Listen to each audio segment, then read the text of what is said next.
Hello everyone, Radhe Radhe. कैसे हो आप सभी? आशा करता हूँ बढ़िया होंगे। और आपने कल का टारगेट बहुत बखूबी अच्छे तरीके से कंप्लीट कर लिया होगा। भर्ती की प्रक्रिया बहुत फास्ट हो गई है और सुनने में आ रहा है कि भाई नवंबर या के लास्ट में ही आपका एडमिट कार्ड की सूचना जारी हो जाएगी कि आपका लगभग एग्ज़ाम कब होगा। वैसे तो मतलब विशेष सूत्रों से पता चला है। मैं नहीं कह रहा कि विशेष सूत्रों से पता चला है, but Ankit Bhati sir, Exampur वाले सर और बाकी जो भी टीचर जो पढ़ाते हैं यूपीएसआई के बारे में, वो लोग बताए हैं। तो हम भी तो स्टूडेंट हैं, उन्हीं के बारे में सीख रहे हैं और आपने साथ साथ पढ़ के आपको भी अपने साथ जोड़ेंगे ताकि हम लोग एक अच्छा बेहतर विकल्प कर पाएँ, अच्छे से पढ़ाई कर पाएँ। तो हम लोगों ने 90 डे टारगेट सीरीज़ को स्टार्ट किया हुआ है और हम लोगों ने बहुत सारे सिलेबस को कंप्लीट कर लिया है। लेकिन यदि आप यूपी पुलिस की तैयारी कर रहे हैं या यूपी सब इंस्पेक्टर की तैयारी कर रहे हैं, आप डे 1 से जुड़ जाइए। डे 1 से भी अगर आप जुड़ के तैयारी करते हैं, आप बेहतरीन तैयारी कर पाएंगे।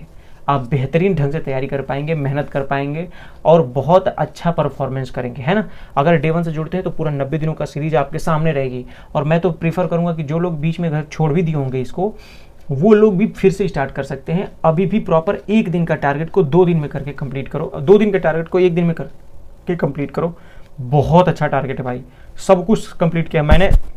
इतना नहीं सोचा था कि मतलब इतना परफॉर्मेंस इसका बेस्ट होगा, बट आप लोगों के कमेंट से, आप लोगों के प्यार से और मतलब मेरा जो इसमें इंटेंशन लगा हुआ है पूरे दिल से जो मैंने किया इसको, इतना अगर सच में आप कर ले तो यार, तो पूरा सिलेबस एक बार पूरा, मतलब अगर आप बिगिनर हो ना, बिगिनर कंप्लीट कर लेगा इसको, बिगिनर पूरा तरीके से कंप्लीट करके सिलेक्शन ले लेगा।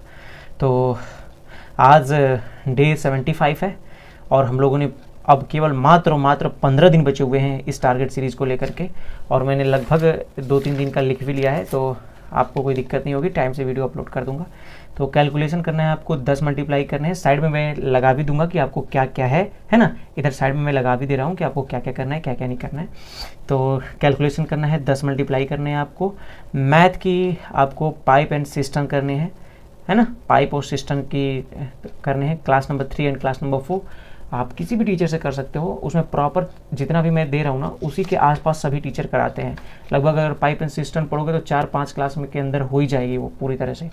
और यदि आप रिपीटर हैं तो आज के दिन 40 क्वेश्चन लगाएंगे, है ना। और पाइप एंड सिस्टम की जब 2 क्लास दे रहा हूँ यानी 40-40 80 क्वेश्चन लगाएंगे आप, ठीक है। यदि आप बहुत ज़्यादा रिपीटर हैं, बहुत मतलब पूरी तरह से कई बार इसको बुक को सॉल्व कर लिए हैं और अब उब रहे हैं एक एक चैप्टर करने में, वैसे तो टारगेट दिया हुआ है तो इससे कर सकते हो। लेकिन अगर आप स्पेशली मैथ ज़्यादा कमजोरी पड़ रही है तो 5-5, 10-10 क्वेश्चन करके लगाइए हर चैप्टर से, वैसे भी आप बेहतर परफॉर्म करोगे, ठीक है।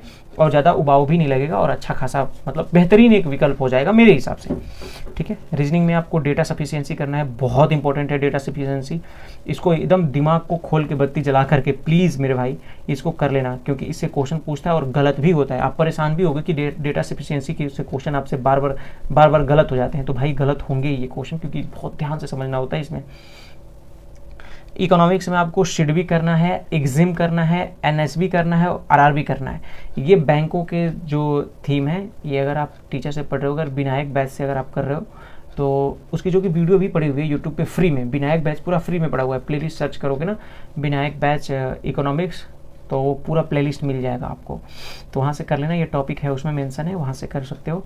मूल विधि की class number 19 and class number 20 है, ये बीएनएस करनी है, ध्यान से कर लेना इसको। क्वेश्चन इससे बनते हैं, 2 से 3 क्वेश्चन बन जाते हैं इससे, और इसी से रिलेटेड बाकी सभी जो मूल विधि के चैप्टर्स हैं उनसे रिलेट करते हैं।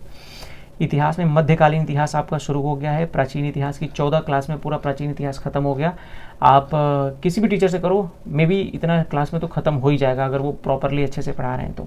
और मध्यकालीन इतिहास में आपको क्लास नंबर 1 एंड 2 करनी है ना। और भूगोल आप कर रहे हो तो भूकंप और ज्वालामुखी, ये 2 टॉपिक आप अच्छे से कर लेना, क्योंकि ज्वालामुखी से भी क्वेश्चन पूछते हैं और कहाँ के कौन कौन से ज्वालामुखी होते हैं, भूकंप को नापने का क्या तरीका है, किससे नापते हैं, कौन सा यंत्र है, कैसे, है ना, कौन कौन से एरिया में ज़्यादा भूकंप आता है, ये सब चीज़ें पूछ लेता है कभी, तो ये कर लेना। और RW के प्रैक्टिस सेट में जो मैथ है, रीजनिंग है, हिंदी है, ये 3 सब्जेक्ट को करना ही है ना।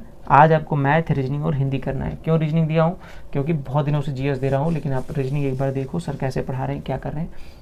किसी भी टीचर से, RW से मैं कह रहा हूँ, आपको अगर किसी और टीचर का करना है कोई कर लो, वहाँ से कर लो, बट कर लेना, क्योंकि उसमें 40-40 क्वेश्चन करा रहे हैं तो बेहतर है ना यार। अगर आप ऐसे भी करो तो 40 क्वेश्चन कर ले रहे हो एक बार में, ठीक है। अगर आपके रूटीन में भी नहीं है तो 40 क्वेश्चन वो करा रहे हैं, उन्हीं का तो कर लो।